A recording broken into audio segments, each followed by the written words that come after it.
All right, how's it going, everyone? Thank you for joining me on a new episode of the Music for Your Podcast. My name's Josh, and thanks for tuning in on this episode of Best and Worst Track of the Week on the Music for Your Podcast.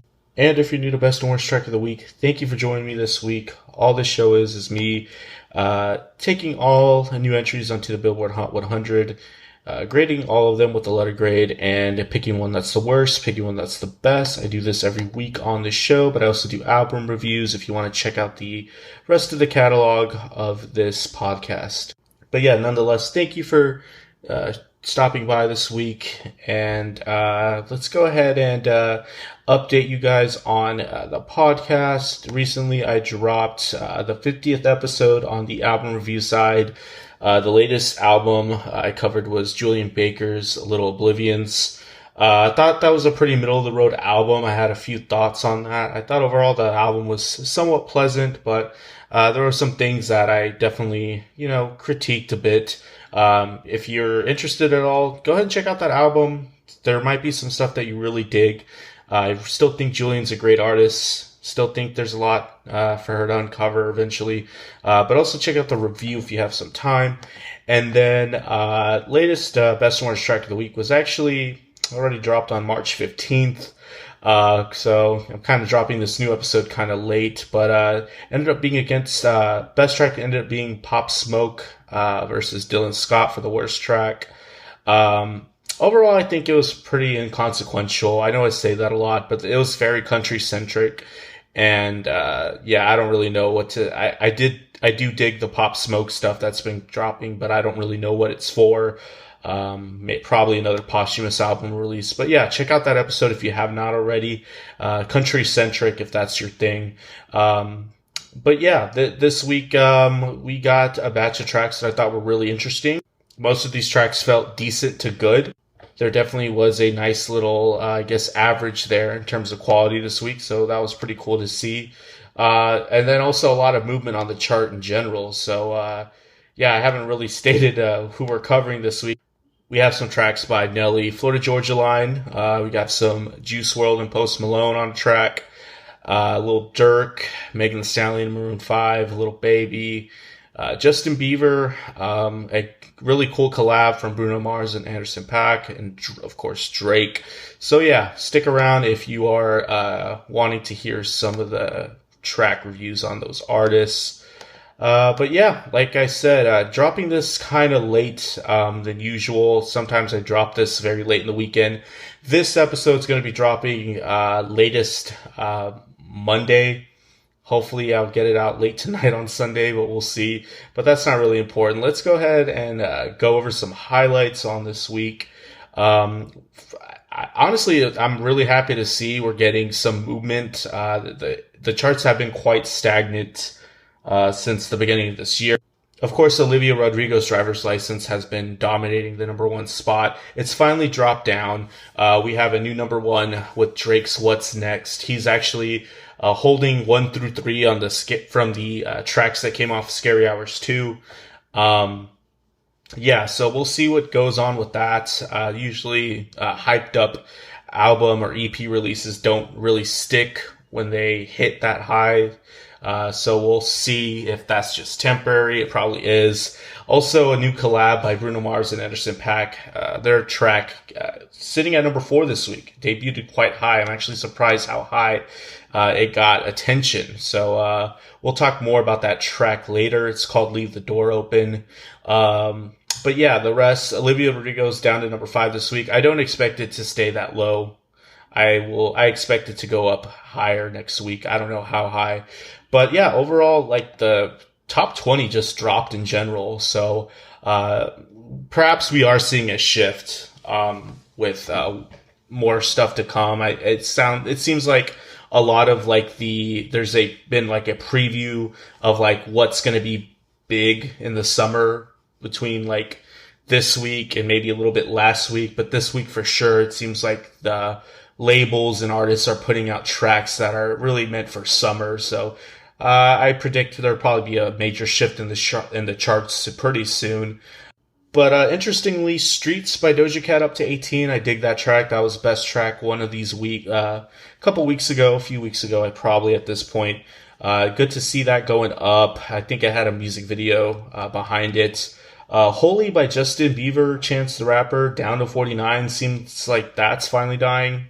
Good to see, honestly. And then also a track we've been following for quite some time already, Heat Waves by Glass Animals, up to 57. Like I said, I'll take it a little bit more seriously once it cracks the top 50, if it will. But we'll see. Maybe this track has some momentum left. And then also an obscure track, You Got It, by an artist named Vito, that I covered several months ago now, probably around the fall. Went up to 75. Like, I'm surprised this track's getting some traction. I don't know if it's making like national R&B radio rotation, or if it's going viral on TikTok. But yeah, this track was like, it went away a few months ago and it came back. So, pretty interesting anomaly there. But, yeah, that's pretty much all the highlights this week. Let's go ahead and start on the tracks. All right. So first track this week, 90s coming in at 97, Life's a Mess by JuiceWRLD, an artist named Clever, and Post Malone. So I'm guessing this is a remix because I remember when I first started this Best and Worst Track series, JuiceWRLD put out this track with his latest posthumous album, and it was completely different, and I think Halsey was featured on it.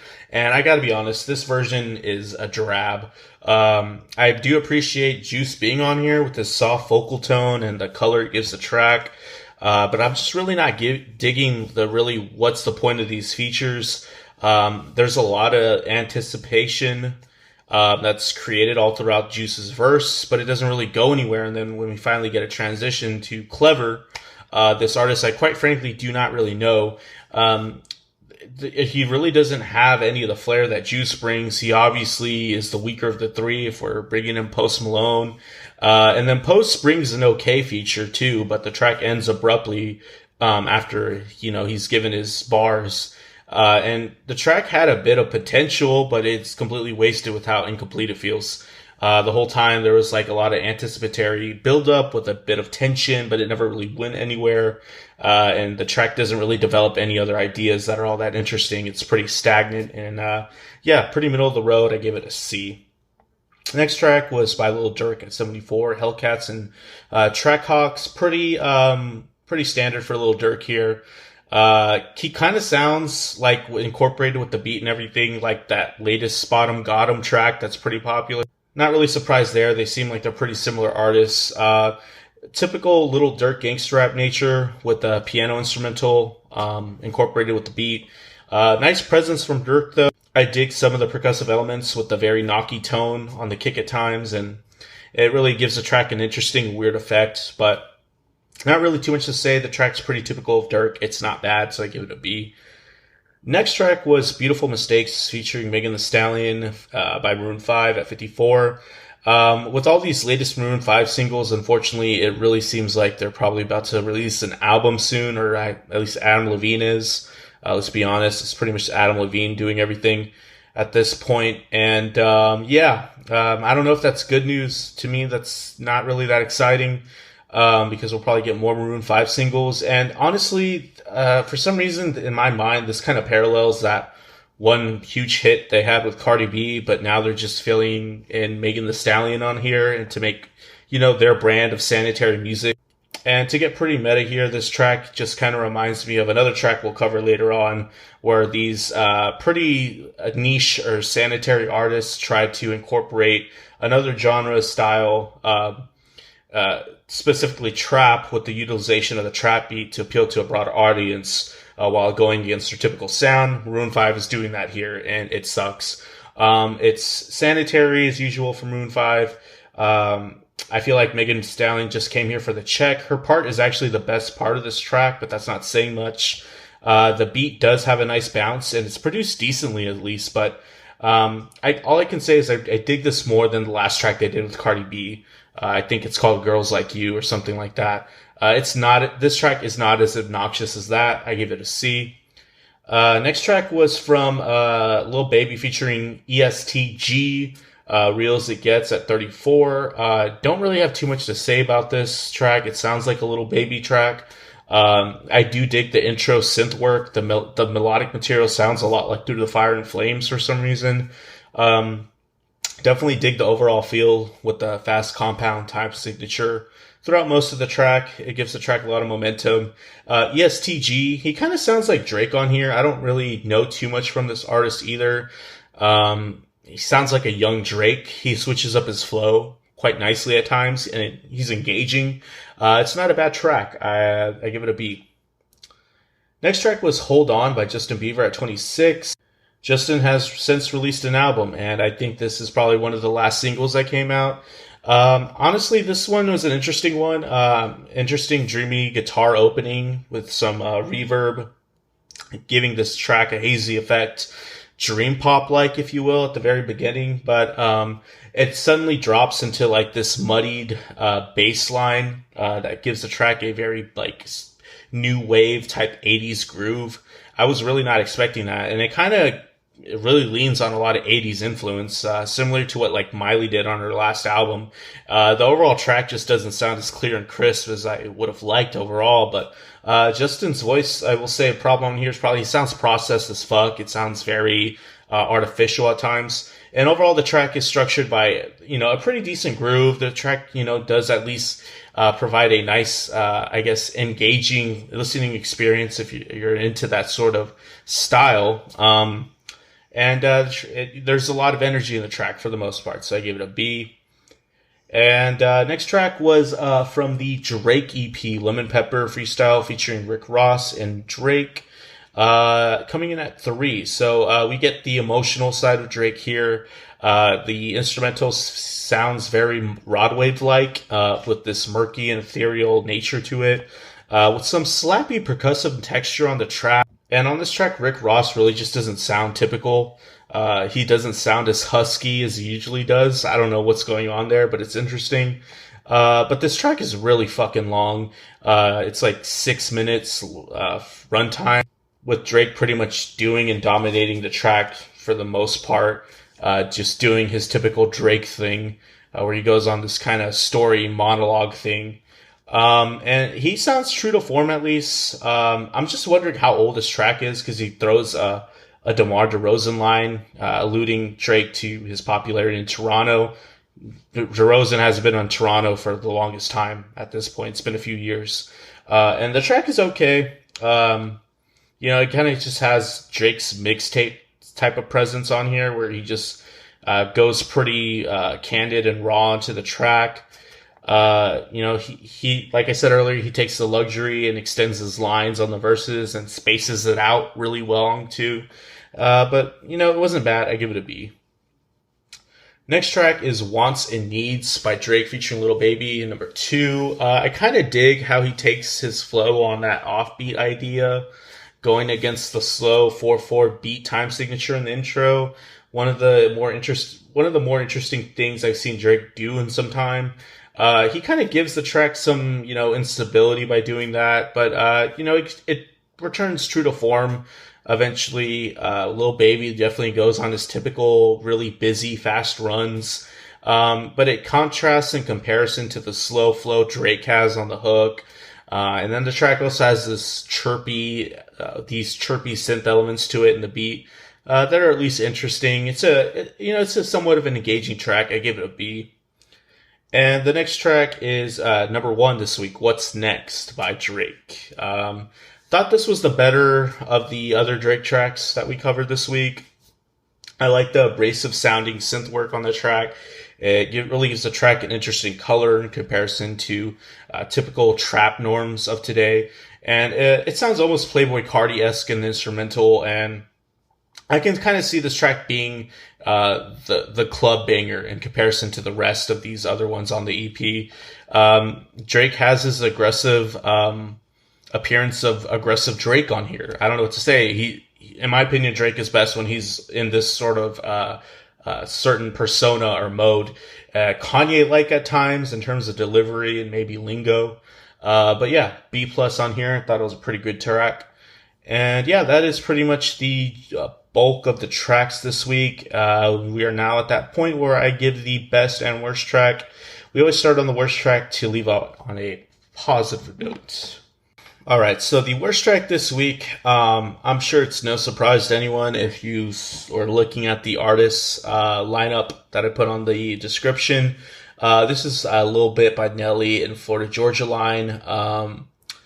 Yeah, the track does not flatter me from beginning to end. It opens up with the thinnest, wimpy sounding guitar tone I've heard in some time. To start the song off, and it sounds pretty disgusting.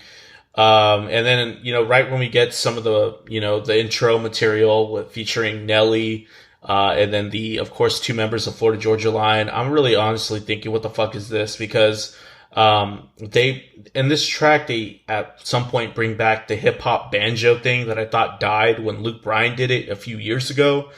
He tried to do it, but I don't think country music by now, I thought, made it clear that they're not going to be doing that. But Florida Georgia Line, they said, fuck it, we're going to do it. And yeah, I'm just praying this doesn't become a hit. I don't think it will, but hopefully the hip hop banjo thing doesn't become a thing. The percussive elements on here sound pretty non-existent, especially in the snare sound and the hi-hats. They're just thin, and they're pretty much a non-factor, and I would have liked to hear some nicer sounding percussive elements. And it sounds like, honestly, middle-aged dudes got in a boardroom together and thought this would be pretty cool. And that this track basically came to conception because of that. I don't know. Did they at least get the trap production style right?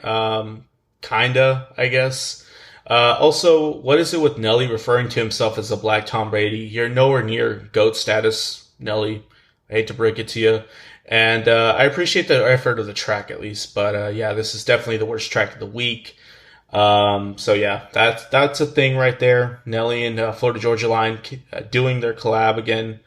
And then also the best track of the week should probably be no surprise if you heard the song Leave the Door Open by Silk Sonic, Bruno Mars, and Anderson .Paak.